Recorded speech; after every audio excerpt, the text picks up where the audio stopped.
राधे कृष्ण कृष्ण कृष्ण राधे राधे। राधे श्याम श्याम श्याम राधे राधे। श्रीमद् भागवत महापुराण के एकादश स्कंद के 29वें अध्याय में भागवत धर्म का निरूपण और उद्धव जी का बद्रिक आश्रम गमन सुनेंगे। आज की कथा में उद्धव जी ने कहा, हे अच्युत, जो अपना मन वश में नहीं कर सका उसके लिए आपकी बतलाई हुई इस योग साधना को तो मैं बहुत ही कठिन समझता हूँ। अतः आप कोई ऐसा सरल और सुगम साधन बतलाइए जिससे मनुष्य अनायास ही परम पद को प्राप्त कर सके। हे कमल नयन, आप जानते ही हैं कि अधिकांश योगी जब अपने मन को एकाग्र करने लगते हैं तब वे बार बार चेष्टा करने पर भी सफल न होने के कारण हार मान लेते हैं और उसे वश में न कर पाने के कारण दुखी हो जाते हैं। हे पद्मलोचन, आप विश्वेश्वर हैं, आपके ही द्वारा सारे संसार का नियमन होता है। इसी से सार विचार में चतुर मनुष्य आपके आनंद वर्षी चरण कमलों की ही शरण लेते हैं और अनायास ही सिद्धि प्राप्त कर लेते हैं। आपकी माया, हे प्रभुवर, आपकी माया अनंत है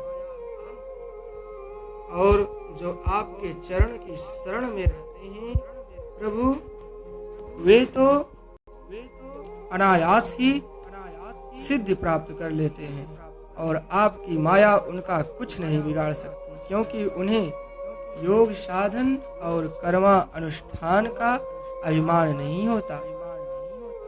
परंतु जो आपके चरणों का आश्रय नहीं लेते हैं, हे भगवान, वे योगी और कर्मी अपने साधन के घमंड से फूल जाते हैं। अवश्य आपकी माया ने उनकी मति हर ली है। हे प्रभु, आप सबके हृदय से सुहृद हैं। आप अपने अनन्य शरणागत बलि आदि सेवकों के अधीन हो जाएं, यह आपके लिए कोई आश्चर्य की तो बात ही नहीं है, क्योंकि आपने रामा अवतार ग्रहण करके प्रेमवश वानरों से भी मित्रता का निर्वाह किया। यद्यपि ब्रह्मा आदि लोकेश्वर गण भी अपने दिव्य किरीटों को आपके चरण कमल रखने की चौकी पर रगड़ते रहते हैं। हे प्रभु, आप सबके प्रीतम हैं, स्वामी और आत्मा भी आप ही हैं। आप अपने अनन्य शरणागतों को सब कुछ दे देते हैं। हे प्रभु, आपने बलि, प्रहलाद आदि अपने भक्तों को जो कुछ दिया है उसे जानकर ऐसा कौन पुरुष होगा जो आपको छोड़ देगा। यह बात किसी प्रकार बुद्धि में ही नहीं आती कि भला कोई विचारवान विस्मित के गर्त में डालने वाले तुच्छ विषयों में ही फंसा रहने वाले भोगों को क्यों चाहेगा। हम लोग आपके चरण कमलों की रज के उपासक हैं। हे प्रभुवर, हमारे लिए दुर्लभ ही क्या है, और जो आपके चरण कमलों के उपासक हैं, रज के उपासक हैं, उनके लिए दुर्लभ ही क्या है, क्योंकि भगवान आप तो समस्त प्राणियों के अंतःकरण में अंतर्यामी रूप से और बाहर गुरु रूप से स्थित होकर उनके सारे पाप ताप मिटा देते हैं और अपने वास्तविक स्वरूप को उनके लिए प्रकट कर देते हैं। बड़े बड़े ब्रह्मज्ञानी ब्रह्मा जी के समान लंबी आयु पाकर भी आपके उपकारों का बदला नहीं चुका सकते। इसी से वे आपके उपकारों का स्मरण करके क्षण क्षण अधिक आनंद का अनुभव करते रहते हैं। सुखदेव जी कहते हैं, इस प्रकार परीक्षित भगवान श्री कृष्ण ब्रह्मादि ईश्वरों के भी ईश्वर, सबके ईश्वर, वे ही सत्व रज आदि गुणों के द्वारा ब्रह्मा विष्णु और रुद्र का रूप धारण करके जगत की उत्पत्ति स्थिति आदि के खेल खेला करते हैं। जब उद्धव जी ने अनुराग भरे चित्त से उनसे यह प्रश्न किया, तब उन्होंने मंद मंद मुस्कुरा करके बड़े प्रेम से कहना प्रारंभ किया। श्री भगवान ने कहा, प्रिय उद्धव, अब मैं तुम्हें अपने उन मंगलमय भागवत धर्मों का उपदेश करता हूँ जिनका श्रद्धा पूर्वक आचरण करके मनुष्य संसार रूप दुर्जय मृत्यु को अनायास ही जीत लेता है। प्यारे उद्धव जी, मेरे भक्त को चाहिए कि अपने सारे कर्म मेरे लिए ही करे और धीरे धीरे उनको करते समय मेरे स्मरण का अभ्यास बढ़ाए। कुछ ही दिनों में उनके मन और चित्त मुझ में समर्पित हो जाएंगे और उनके मन और आत्मा मेरे ही धर्मों में रम जाएंगे। मेरे भक्त साधुजन जिन पवित्र स्थानों में निवास करते हैं उन्हीं में रहे और देवता, असुर अथवा मनुष्यों में जो मेरे अनन्य भक्त हों उनके आचरणों का अनुसरण करे। पर्व के अवसरों पर सबके साथ मिलकर अथवा अकेला ही नित्य गान वाद्य आदि महाराजोचित ठाट बाट से मेरी यात्रा आदि के उत्सव करे। शुद्धांत करण पुरुष आकाश के समान बाहर और भीतर परिपूर्ण एवं आवरण शून्य मुझ परमात्मा को ही समस्त प्राणियों और अपने हृदय में स्थित देखे।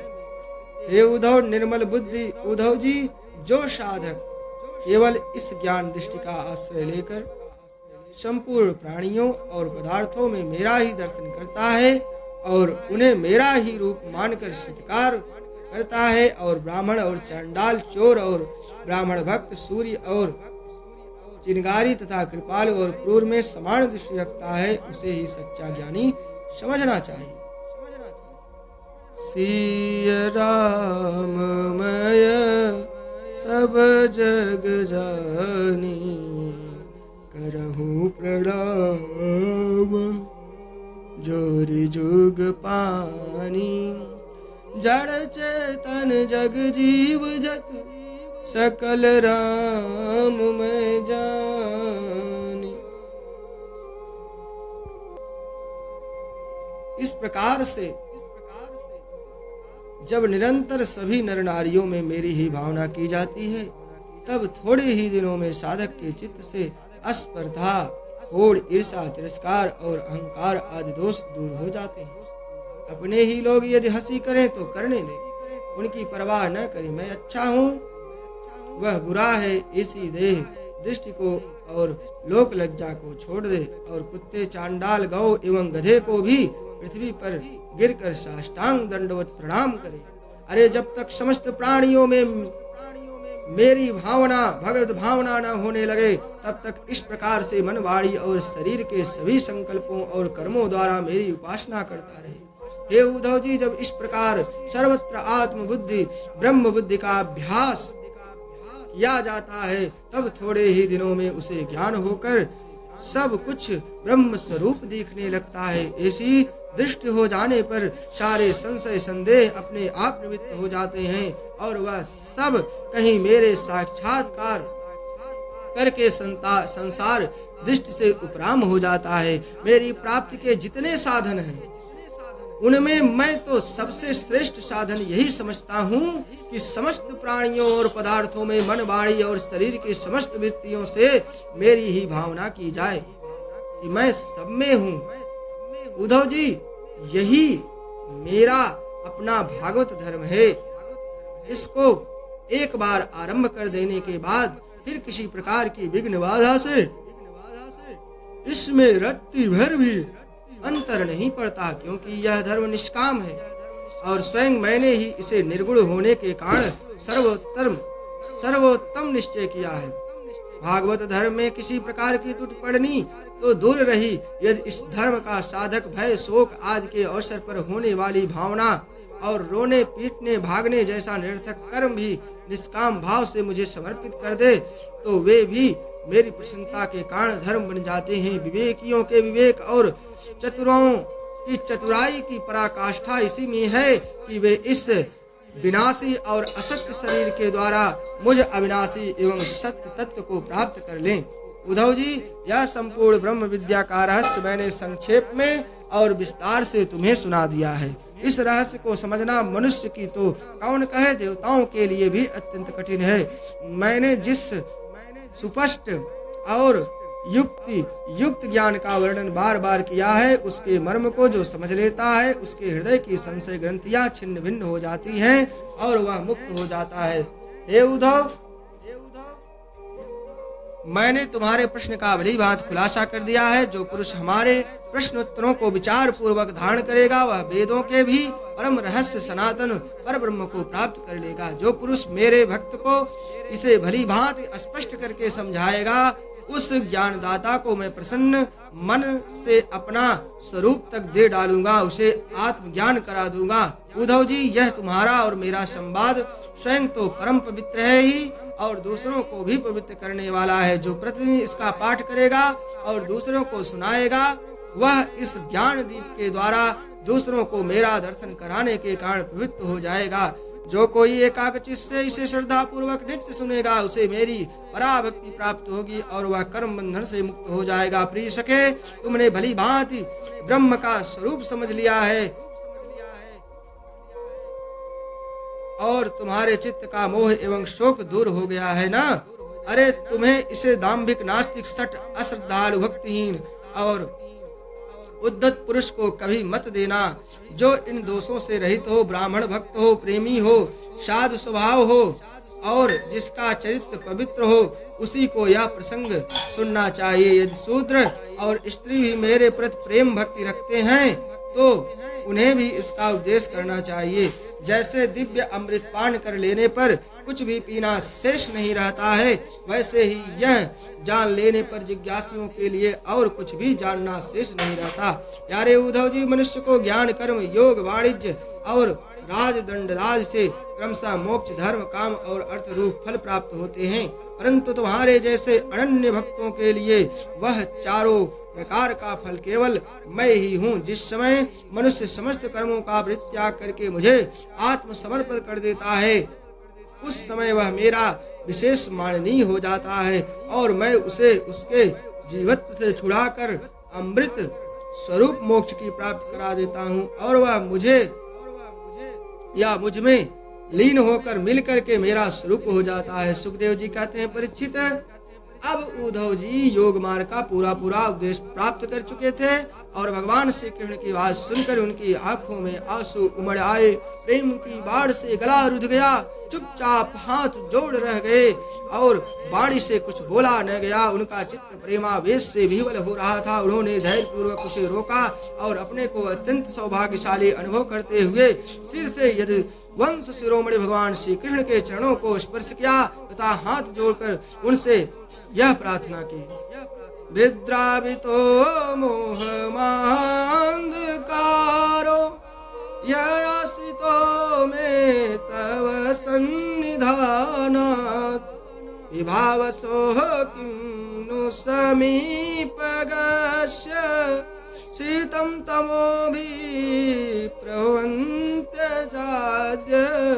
हे प्रभु, आप माया और ब्रह्मादि के मूल कारण हैं। मैं मोह के महान अंधकार में भटक रहा था। आपके सत्संग से वह सदा के लिए भाग गया। भला जो अग्नि के पास पहुंच गया, उसके सामने क्या शीत अंधकार और उसके कारण होने वाला भय ठहर सकते हैं। भगवान, आपकी मोहिनी माया ने मेरा ज्ञान दीप छीन लिया था, परंतु आपने कृपा करके वह फिर से अपने सेवकों को लौटा दिया। आपने मेरे ऊपर महान अनुग्रह की वर्षा की है। हे प्रभु, ऐसा कौन होगा जो आपके इस कृपा प्रसाद का अनुभव करके भी आपके चरण कमलों की शरण छोड़ दे और किसी दूसरे का सहारा ले। अरे, आपने अपनी माया से शिष्ट वृद्धि के लिए दशहार, वृषणी, अंधक और 7 वंशी यादवों के साथ मुझे सुदृढ़ स्नेह पास में बांध दिया था। आज आपने आत्मबोध की तीखी तलवार से उस बंधन को अनायासी काट डाला। महायोगेश्वर, मेरा आपको नमस्कार है।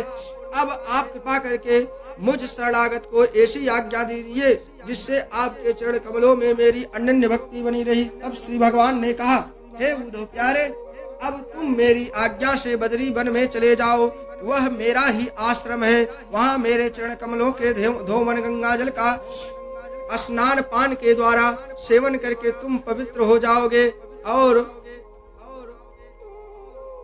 अलकनंदा के दर्शन मात्र से तुम्हारे सारे पाप नष्ट हो जाएंगे। प्रिय उद्धव, तुम वहाँ वृक्षों की छाल पहनना, वन के कंद मूल फल खाना और किसी भोग की अपेक्षा न रखकर निष्प्रिय वृत्ति से अपने आप में मस्त रहना। सर्दी गर्मी सुख दुख जो कुछ आ पड़े उसे सम समझ कर सहना। स्वभाव सौम्य रखना, इंद्रियों को वश में रखना, चित्त शांत रहे, बुद्धि समाहित रहे और तुम स्वयं मेरे स्वरूप के ज्ञान और अनुभव में डूबे रहना। मैंने तुम्हें जो कुछ शिक्षा दी है उसका एकांत में विचार पूर्वक अनुभव करते रहना। अपनी वाणी और चित्त मुझ में ही लगाए रखना और मेरे बतलाए हुए भागवत धर्म में प्रेम से रम जाना। अंत में तुम त्रिगुण और उनसे संबंध रखने वाली गतियों को पार करके उनसे परे मेरे परमार्थ स्वरूप में मिल जाओगे। सुखदेव जी कहते हैं, हे परीक्षित, भगवान श्री कृष्ण के स्वरूप का ज्ञान संसार के भेद ब्रह्म को छिन्न भिन्न कर देता है। जब उन्होंने स्वयं उद्धव जी को ऐसा उपदेश किया तो उन्होंने उनकी परिक्रमा की और उनके चरण कमलों पर सिर रख दिया। इससे संदेह नहीं कि उद्धव जी संयोग वियोग से होने वाले दुख सुख से अर्थात सुख और दुख के जोड़ों से परे थे, क्योंकि वे भगवान के निर्द्वंद चरणों की शरण ले चुके थे। फिर भी वहां से चलते समय उनका चित्त प्रेमावेश से भर गया और उन्होंने अपने नेत्रों की झरती अश्रु अश्रुधारा से भगवान के चरण कमलों को भिगो दिया। परीक्षित, भगवान के प्रति प्रेम करके उसका त्याग करना संभव नहीं है और उन्हीं के वियोग की कल्पना से उद्धव जी कातर हो गए और उनका त्याग करने में समर्थ न हुए। बार बार विह्वल होकर मूर्छित होने लगे। कुछ समय के बाद उन्होंने भगवान श्री कृष्ण के चरणों की पादुकाएं अपने सिर पर रख ली और बार बार भगवान के चरणों में प्रणाम करके वहां से प्रस्थान किया। भगवान के परम प्रेमी भक्त उद्धव जी हृदय में उनकी दिव्य छवि धारण करे बद्री का आश्रम पहुँचे और वहाँ उन्होंने तपोमय जीवन व्यतीत करके जगत के एकमात्र हितैषी भगवान श्री कृष्ण के उपदेशानुसार उनकी स्वरूप भूत परम गति को प्राप्त की। भगवान शंकर आदि योगेश्वर भी सच्चिदानंद स्वरूप भगवान श्री कृष्ण के चरणों की सेवा किया करते हैं।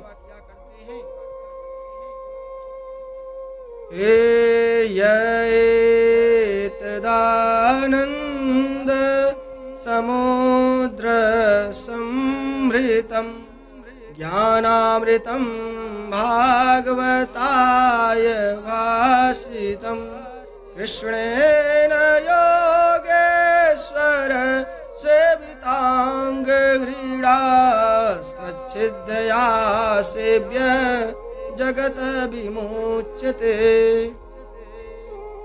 अरे यह ज्ञान